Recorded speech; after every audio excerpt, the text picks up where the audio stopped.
अस्सलाम वालेकुम दोस्तों की हाल चाल है मेरे पता सारे साथ खैरियत नाल ने अज तुहानूं विजिट करावांगे जी कोठी दा ते यार पहला तुसीं चेक करो अज मम्मी मेरे आए दुकान नूं ऐ चक्को अली भाई अड्डा ला रहे नहीं ऑन फिलहाल सब्जी का ते ऐ दुकान है माशाल्लाह ते हुण अंदर जावांगे ऐ कोठी है ऐ कोठी हुण इंदे अंदर जाके विजिट करने आ चलाओ फिर कोठी तक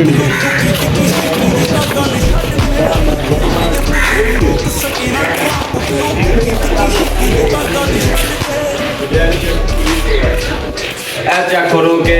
गोदाम है दुकान का जिथे सारा माल पिया होता है चेक करो उत्ते सीलिंग की हुई है ठंडे माल का गोदाम है अंदर भी बड़ा माल पिया है चला उत्ते भी चली हो क्या हाल है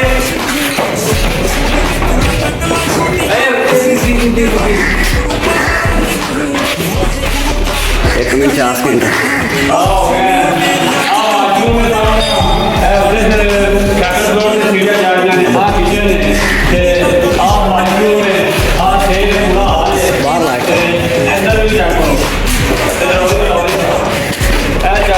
गाँव में सारा चौकला तो चलो यार आप उतले सैकंड फ्लोर पर जाने तो उत्थे जाके तुम विजिट कराने उत्ते की छुट्टी आ जाओ आज आज आज आज आज लोग पूरी कोठी विजिट करानी पूरी कोठी विजिट करानी क्या करो इतने भी माल पिया है तो यह क्या करो इतने सब माल पिया है तो बाकी ना ये फिर काम खत्म हो गया तो आज इतने आ गए आज आज आज आज आज चेक करो अरे माशा बड़ा बड़ा हाल है एक कमरा बन गया एक देखो ये डिजाइन चेक करो जी बड़ी खूबसूरत की गई है तो माशा बड़ा अच्छा कमरा बन गया है ए बनाई है लाइब्रेरी जिथे बंदा छोटा मोटा सामान रख सकता था तो यह चेक करो हेलो बनाया सुराख जिसकी वजह तो ना थले बादशाह लगती रहे तो अब अगे भी आज आज आज आज वाशरूम बनया हुआ है एक उत्ते भी वाशरूम आज आज आज एक और चेन आ गए एक और मिनट में आ गए हाय हाय हाय इधर घुमा के यार सारा इन्हां ने खोलदा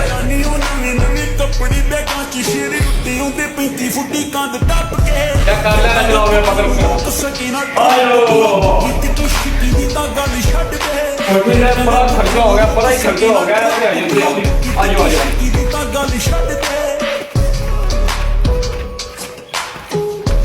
हाय हाय ये अभी सामने का फिलहाल हो रहा है तेरा यार नज़ारा क्या करा दोबारा फिर देखो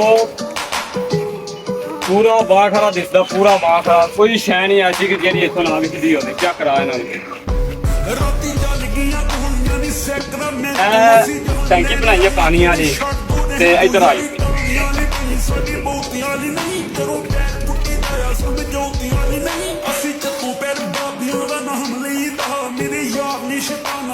इत्थों चेक करो